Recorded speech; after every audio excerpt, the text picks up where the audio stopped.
what we were showing before is I had a music track in Audition, and let me just start from scratch real quick. And I'm just going to reopen that music track right here.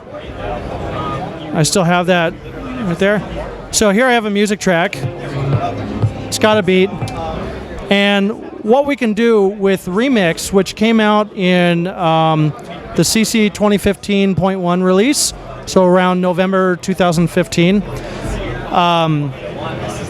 we can intelligently splice music either shorter or longer by listening to the music, having an algorithm that listens to the music. The algorithm was created by our own in-house researchers. And once it does a quick analysis pass, you can say, I want my music to be, this long for a 15-second commercial or much longer. And so we're just going to demonstrate that real quick. The first step is to bring it into a multi-track session. So that brings it into a sequence. And so here I have a clip. The first thing I'm going to do is enable Remix for the clip. And what that does is that has the computer listen to the music.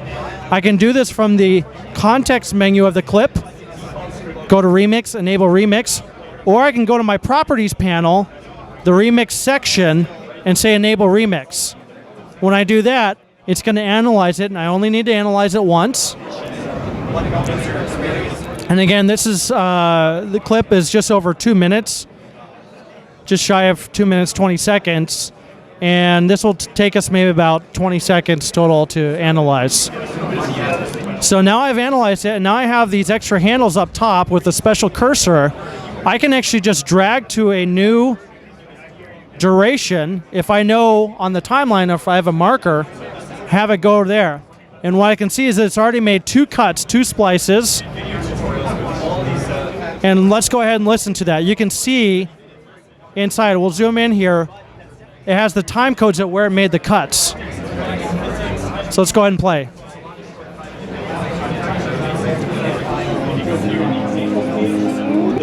And then the second cut. Are you with me? So not only did you have a smooth cut, it also maintains the beat. So you can keep it snapping if you know how to keep a beat, and you can see it's keeping it. And it's not just finding a zero crossing or something silly like that. We can also change the way it does it, so you can do short sections or long sections. So if you shorten that up, it will do more splices and take more chunks of the song.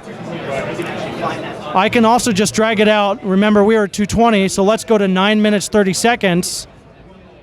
And you can see it repeated a bunch of short stuff. So if I had a loop, but if I wanted to vamp and do something like that, but say that's probably going to be too repetitive, so I want to just repeat longer sections. Recalculates, and we have a little bit longer one more time. And here we have, it's probably doing entire verse chorus pairs in different orders. And that's Remix.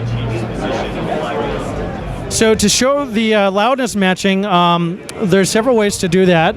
If you're in a multi-track timeline, you can do this on a clip-by-clip basis. So what you do is context menu, match clip loudness, or, I believe that's in the clip menu, again, match clip loudness. And let's actually bring in a full multi-track session to show how you can do this on multiple things at the same time. So let's just do this entire dialogue track, and I want to get all these clips to be dialogue matched. So I'm going to do match clip loudness, and I can choose the different level if I want to do RMS, or if I'm doing something for the EBU, R128, ATSC A85 for North American digital television, or the overarching standard of them all is ITUR BS 1770-3. And you can type in your target and your tolerance, so it won't affect everything if you want, if it's already within range. And it goes through, and you can see on each clip, it said it raised some 6 dB, it raised, well, there's a bad, they were already target matched, but they'll say plus 3.2 or minus 2.9.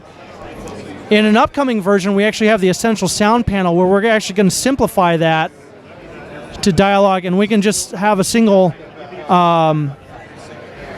if I change back to the normal view, in the user view, say dialogue, and I just say auto match, it's going to go to my preset. So this one it brought up 14 dB, this one it brought down 6.94. So that's how you can do it on a clip-by-clip basis. But if you want to batch process several files, like if you're doing an audiobook or something like that, you can do each chapter at a time. I can actually open up the match loudness panel, and in previous versions this was called match volume, but it works the same. It's just a name change. So I can bring in things from my files panel. Let me change the view here. And I can actually bring in multiple files, and it's going to scan it and say what the current loudness is for all these. So some of these are at minus 30 LUFS, some of them are minus 27. I actually want to change them all to the EBU standard. It's minus 23 LUFS with a tolerance and true peak to be that. Oh, absolutely. And I can say just go ahead and run.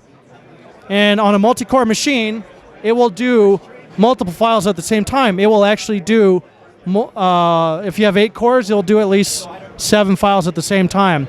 And if you're doing 1,000 files, which some of the video game people do, you can actually batch process all of those, go out, get coffee, and come back. You can also export directly from here. So if you know you don't need to QC them afterwards, you can actually export them all to new WAV files that have been loudness matched or stuff like that, and embed your metadata, change all your settings. And if you want to do RMS, you could match versus RMS if that's what your delivery requirements dictate. So to show declicking, I don't have a good file for that right now, but I'll just show this on a music track where some of the percussion hits, the algorithms will think that is sort of a click, that will come up as a click. So since we have an integrated spectral view, one of the ways to do this is you can actually just paint out the sound with the spot healing brush. So that's the Band-Aid. Again, just like Photoshop, you can just sort of carve that out, and you can just do that with the mouse or with your stylus, again, if you're used to other Adobe tools that have the brush interface. Other ways to do that, if you're working in the waveform or if you find it, you can make a selection and say Favorites, Auto Heal, which is a quick way to get to Auto Heal selection. Also Control U is the shortcut for that. And you can go ahead and do that, and it will try and reduce the click. Those are for doing single clicks or so spot clicks. We have some more automated methods. A few different examples I'll show. So I can make a selection or just do the whole file. And the first place we'll look at is the automatic click remover. Real simple effect, just a couple of settings. Start with the presets, light, heavy, or medium. It's okay to do multiple passes too at different settings. And you can go ahead and say apply, and it will go ahead and update. Another way to do that is through the click pop eliminator. This is a much more advanced effect, which will can do larger pops. So instead of like a click, like a digital click or something like that, a pop or like a mic bump or something like that. Here you would scan for different levels and set your sensitivity thresholds. Again, just start with the defaults as a starting place. Choose which one is closest, and then you can modify from there. And you can also do single work with this more advanced algorithm. Finally, we have another one which allows you to do more individual QCing.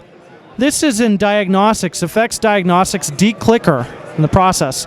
This brings up the diagnostics panel, which has several different modes, but I can scan for different click settings, and it will show me the time codes of all the things it determines as clicks, and I can actually zoom in and find the different things that are clicks.